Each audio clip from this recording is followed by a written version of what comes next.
So for me, in 2007, I believe that God was calling me to the ministry. But the only thing I knew about the ministry was preaching. That's what I grew up. I knew a pastor. I was best friends with a pastor. I played basketball with him all the time. His name was John.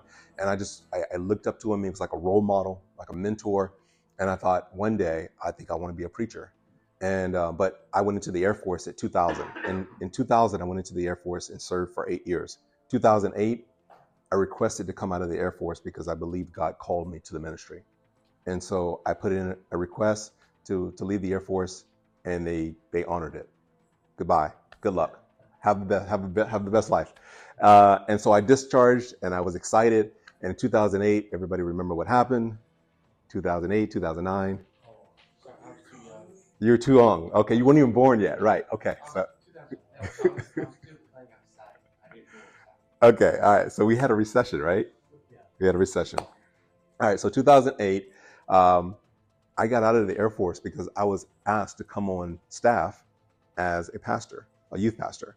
And I separated.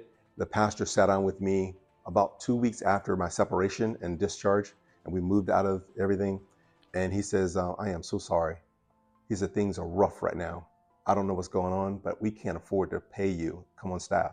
I had just gotten out of everything we had, everything. And he says, we could probably pay you $100 a week, maybe. And so I kept the position. I did the work for as long as I could. And I got 2 part-time jobs. I started waiting tables at Golden Corral in the evening, and in the afternoon, I worked at Publix stocking shelves in the frozen food.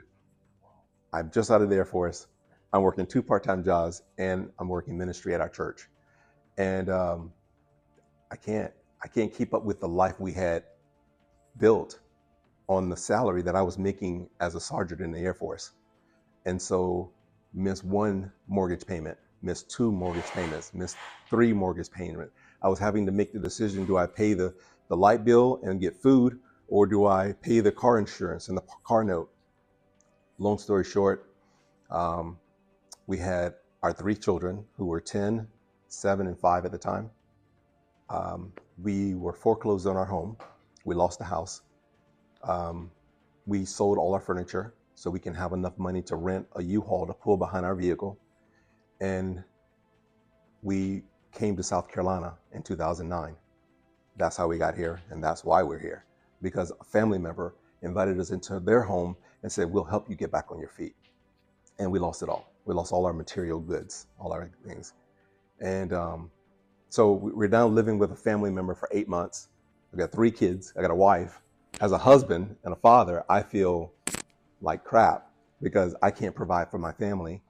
I got a job at Fats Cafe when it was open in Inman. And I was making $25 an hour, $25 a day, because I was just working I was just working lunch times. So I was working Fats. I eventually got another part-time job working at Lowe's, unloading the truck. So I started unloading the truck for Lowe's, and they asked me to come on board full-time, and so I did. And so I quit Fats, and I had full-time at Lowe's. I called the car company and said, hey, I moved to South Carolina. I know I haven't paid you in 10 months. I want to pay you. This is what I can afford. And they were like, great, we're so glad you contacted us. We'll send you out a coupon book so you can pay us that. We could agree to that. And so gave me the address, and the next morning they had repossessed the car. Gone. I went out to go to work, to go to Lowe's, and the car was gone. It was an SUV. They had come in and taken it the next day after I told them the address. So no house, no money. This is all real. So we filed for taxes for 2009 from Florida, from where we were living, where we moved from, and we were able to get a station wagon. First station wagon I've ever had, and I don't care to ever have another one. But we had a Mercury Sable station wagon. I think it was a 91 or 92 station wagon. The kids loved it because they got to sit. I don't know if you've ever been in a station wagon, but the back seat sits rear. It faces rear. So they loved the cars coming up and parking, stopping at the red light in front of them, and they thought it was hilarious. I did not like driving a station wagon. It was silver, and it was there. 2.5 months after buying the station wagon, the transmission went out, and I coasted down John B. White Boulevard and went to the transmissions down in downtown Spartanburg. I'm literally every light turned green, and I had no transmission. I coasted all through green lights and parked in the parking lot. It said it was going to be $1,700 to get it repaired, and we had nothing. I was working at Fast, and I just got a job at Lowe's,